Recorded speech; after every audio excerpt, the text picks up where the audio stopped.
When he was just a boy, he witnessed something horrible. His father murdering his mother and sister. And as if he hadn't been through enough, he was then cross-examined by his dad, who represented himself in court.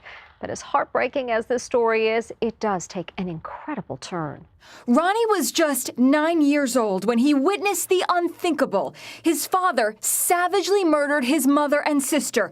The horror from that day was captured in a 911 call as Mom begged for her life.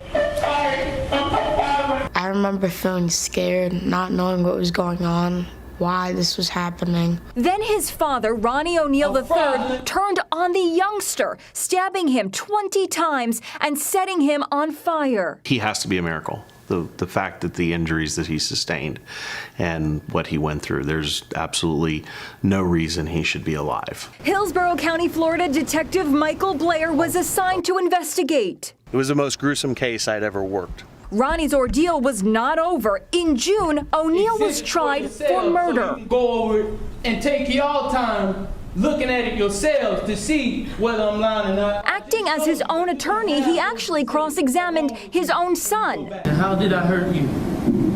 You stabbed me. I stood my ground. O'Neal was found guilty and was sentenced to life in prison by a judge who could barely hold back her contempt. I'm going to look you in the eye and tell you, this is the worst case I have ever seen. For young Ronnie, the emotional and physical scars from that horrific day are slowly healing. Dear Lord, thank you for this food. And now this story takes a remarkable turn. Ronnie has been adopted by Detective Blair and his wife, Danielle. He is their 6th child. I did know that I would love to be his mom. He's a joy to have around the house. Today, Ronnie is thriving. He's just a little brother now.